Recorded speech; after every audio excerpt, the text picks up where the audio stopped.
Episode 68, The Freemasons, Harmless Fraternity, or Shadow Power Network. Welcome back to the Conspiracy Theory Analyst. I'm Robin. They have been accused of controlling governments, manipulating financial markets, orchestrating assassinations, and engineering wars. They have been persecuted by Francisco Franco's Spain, Benito Mussolini's Italy, and Napoleon's France. They have inspired the first third political party in American history, and they have been the subject of conspiracy theories for longer than most modern nations have existed. The Freemasons, the world's largest secret society, with millions of members globally, lodges in nearly every country on Earth, and a roster of members that reads like a history of power: George Washington, Benjamin Franklin, Winston Churchill, Wolfgang Amadeus Mozart. Are they a harmless fraternal organization built on ancient craft traditions? Or is there something operating behind the aprons, the handshakes, and the closed lodge doors that the public was never meant to see?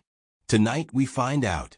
Detailed explanation. Freemasonry traces its origins to the stonemason guilds of medieval Europe, craftsmen who built the great cathedrals and castles of England and Scotland.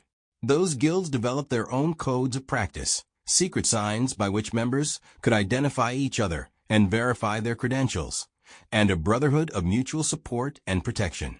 The modern fraternal organization we call Freemasonry emerged in England in the early 18th century.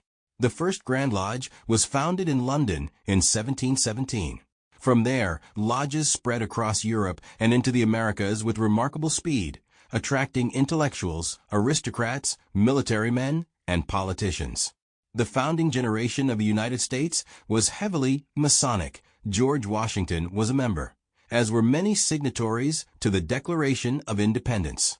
Freemasonry embraces Enlightenment values, reason, tolerance, the brotherhood of mankind regardless of religion or national origin.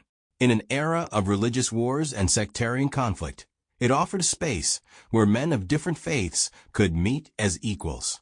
This was genuinely radical, and it genuinely attracted the powerful. The organization today is straightforward enough in its public presentation. It describes itself as a fraternal order focused on moral development, community service, and brotherhood.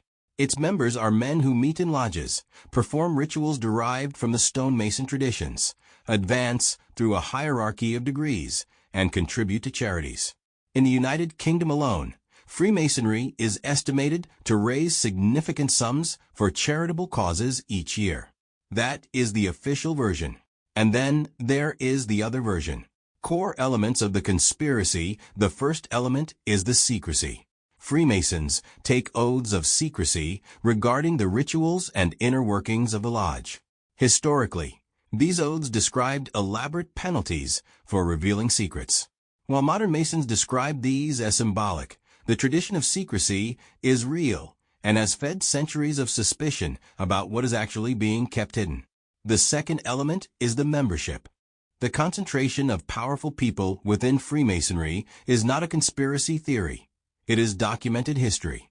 Heads of state, judges, military commanders, and financial figures have been members throughout the organization's existence. The question is whether this represents a club of like-minded individuals who happen to be successful, or a network that uses fraternal bonds to coordinate and protect its members' interests across institutions. The third element is the historical evidence of Masonic influence. In the United States, the anti-Masonic movement of the 1820s was triggered by the disappearance and presumed murder of a man named William Morgan, who had vowed to publish a book exposing Masonic secrets. Morgan was arrested on trumped-up charges, bailed out by a group of Masons, and never seen again. The widespread belief that local Masons had eliminated him to protect their secrets led to a national anti-Mason movement and the formation of the Anti-Masonic Party, the first third party in American history, and the first political party to hold a national convention. The fourth element is the symbolism.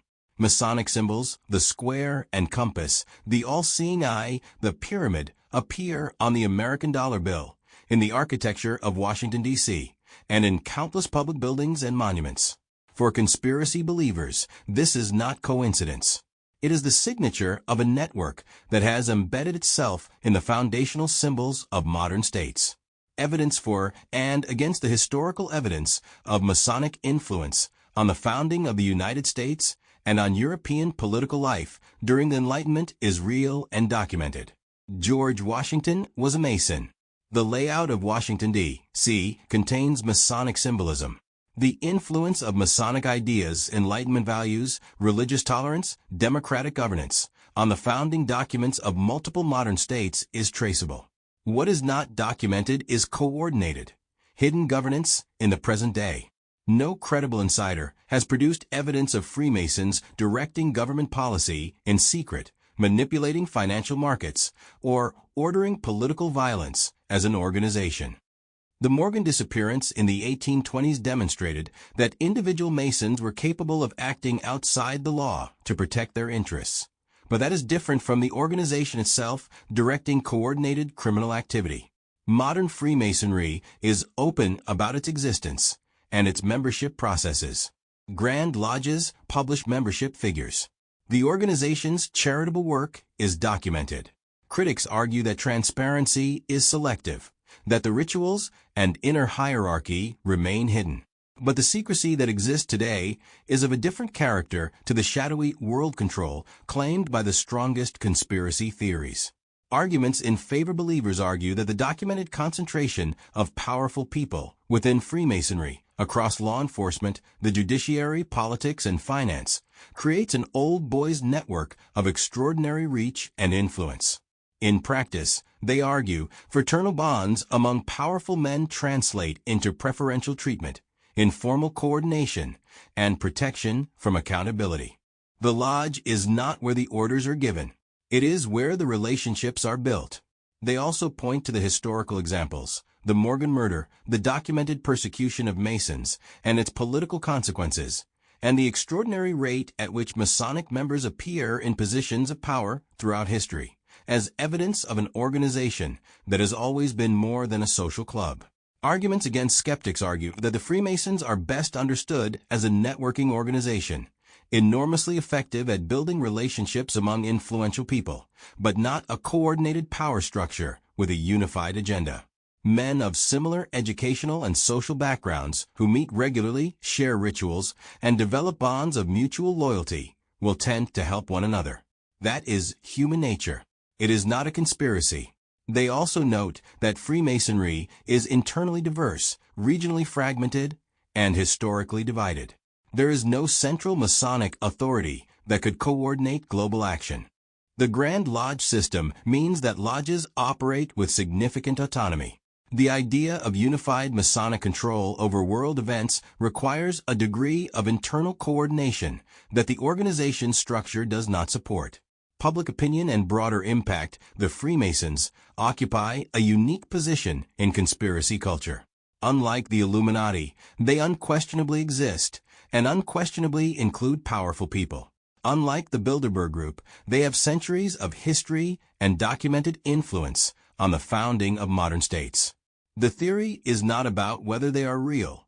It is about what they are doing. The question of Freemasonry and institutional power is particularly resonant in countries with a strong Masonic tradition: the United Kingdom, the United States, France, and much of Latin America.